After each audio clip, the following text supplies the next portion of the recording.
Oi, queridos! Tudo bem com vocês? E aí? Estão animados para mais um bate-papo hoje aí sobre relacionamento, nossa série?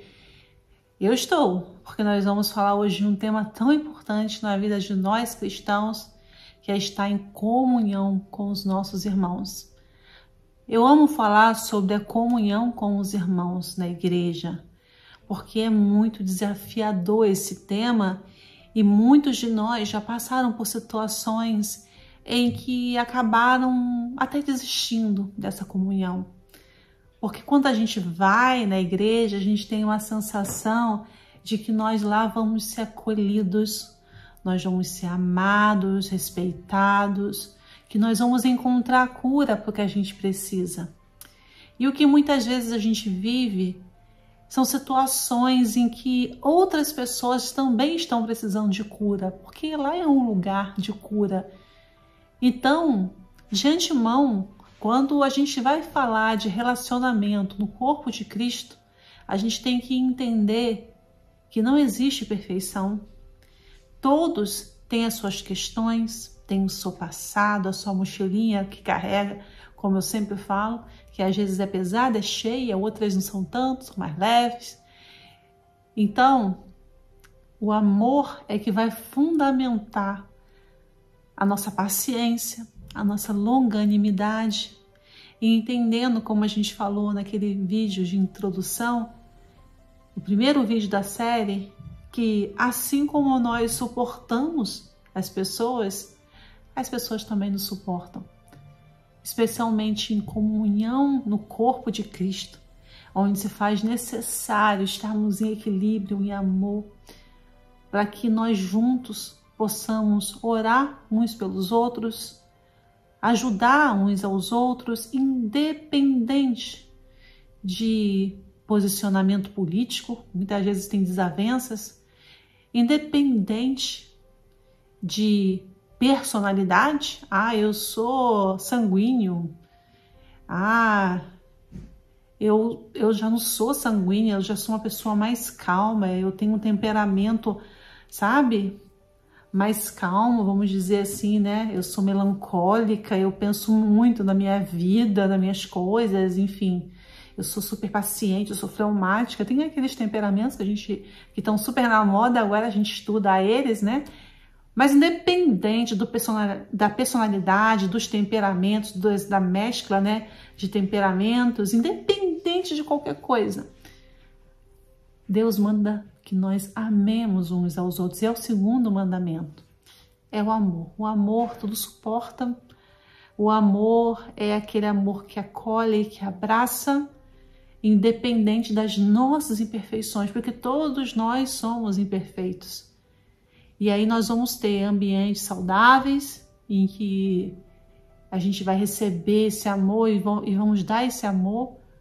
E aí eu tô falando no geral, não tô falando de nenhuma denominação específica, mas estou falando de ambientes de convivência, que existem vários, né? Então tem aqueles mais saudáveis, onde o amor é mais proeminente, a tolerância. E existem aqueles ambientes também que estão atribulados com guerras, com intolerância, que está todo mundo um pouco à flor da pele. E por isso que é muito importante a gente falar dessa passagem que está lá em Salmos 133, no qual é um cântico que diz como é bom e agradável quando os irmãos convivem em união. E aí lá no finalzinho, no 3, é como o orvalho de Hermon quando desce sobre os montes de Sião. Ali o Senhor ordena bênção e vida para sempre. Assim como nossa vida tem as fases, às vezes nós vamos viver na convivência entre irmãos também algumas fases.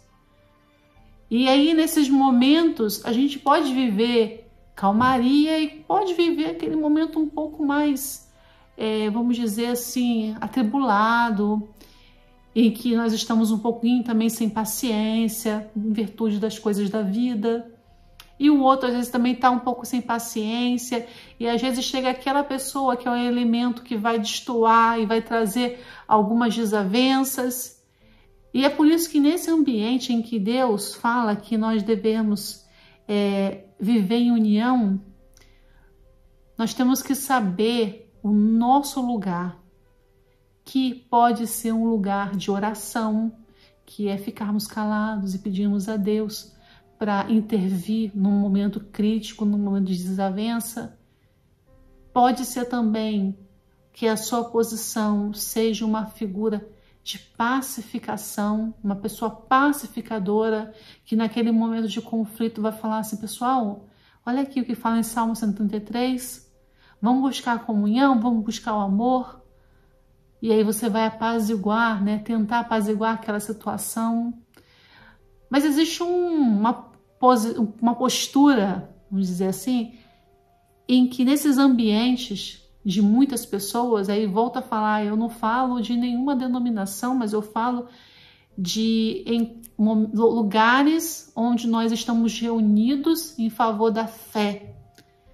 E aí, independente de denominações aí que existem pelo mundo. Se a gente está ali buscando a Deus, se Deus fala que nós temos que amar o próximo, aquele não é um lugar em que a gente vai colocar a nossa vontade em primeiro lugar. É um lugar que algumas vezes a gente tem que entender um pouco quando o outro está passando por uma situação difícil e às vezes fala alguma coisa que não deveria falar. E em vez de a gente ir lá e colocar lenha na fogueira, a gente tem que proteger o outro, sabe? Sabe aquela situação em que a pessoa fala uma coisa nada a ver para você, você vai passar o nada a ver para o outro? Por quê? É guardar o outro, não devia ter falado daquilo, que fica aqui comigo, não falo isso para ninguém. Vou orar por essa pessoa e na medida do possível até aconselhar essa pessoa. Porque nós temos aquela tendência, né, humana de aproveitarmos alguns momentos em que nós estamos reunidos para discutirmos, às vezes, tópicos que não têm a menor necessidade.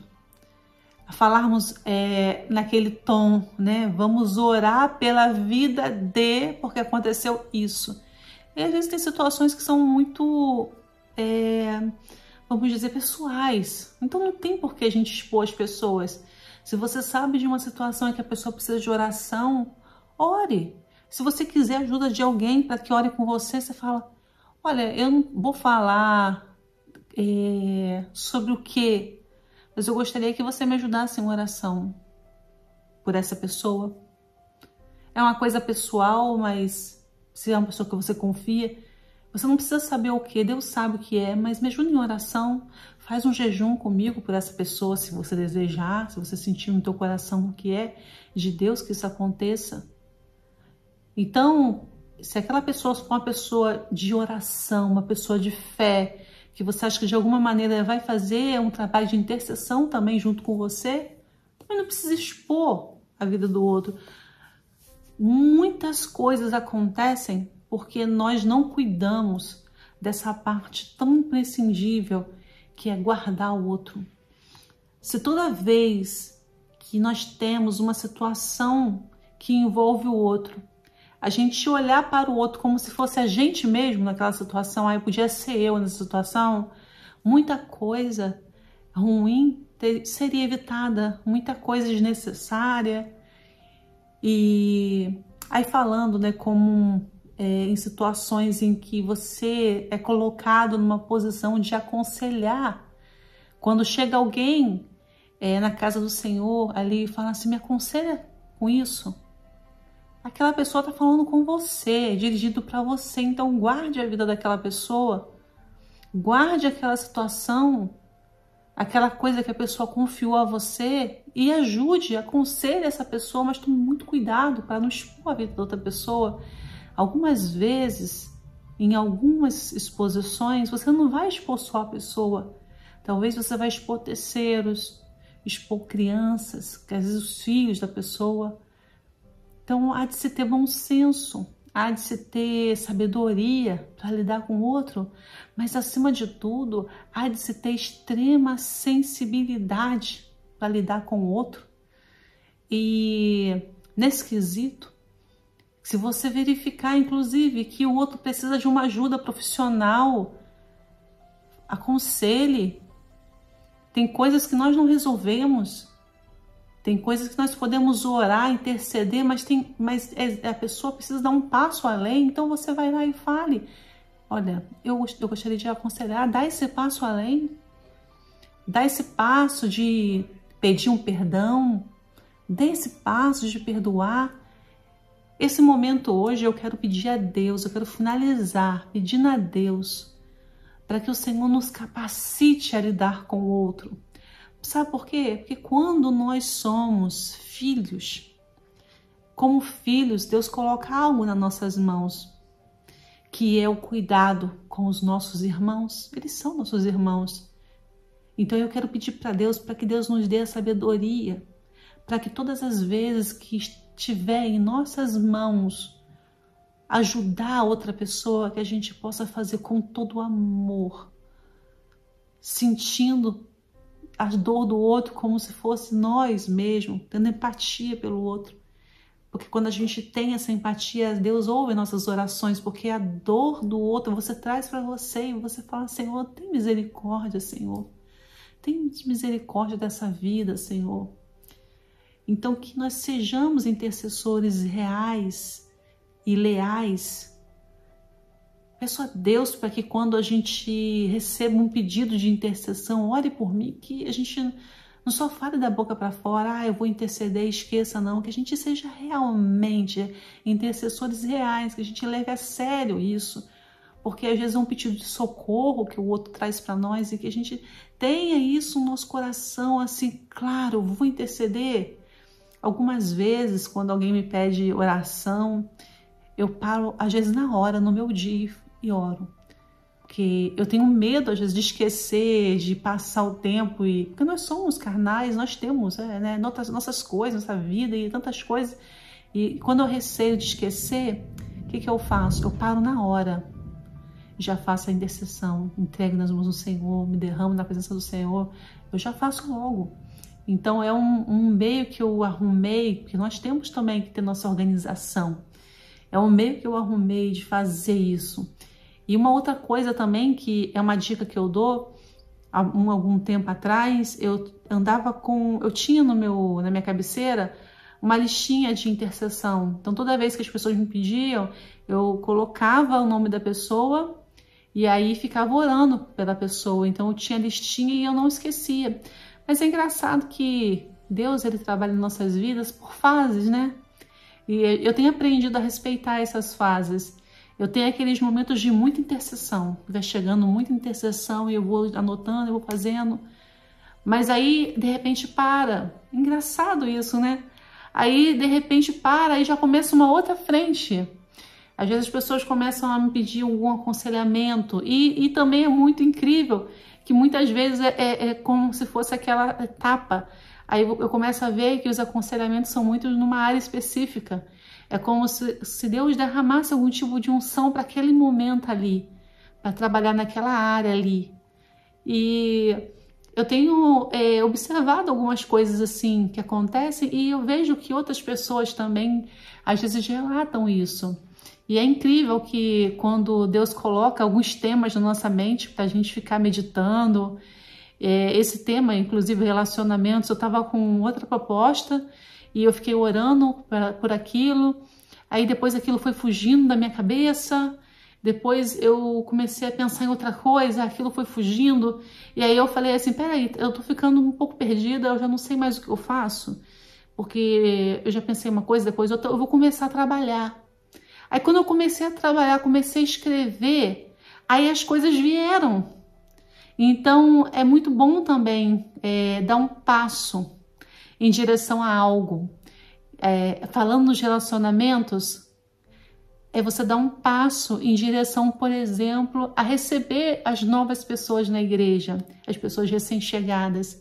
Quem sabe Deus coloca no teu coração assim, receba essas pessoas e você fica por um tempo sendo uma espécie de recepcionista dessas pessoas, amando essas pessoas, intercedendo, abraçando, cuidando. Não significa que vai ser sempre assim, ou pode ser também, mas significa que Deus, ele quer nos usar em áreas específicas na casa dele, e isso está totalmente ligado aos relacionamentos.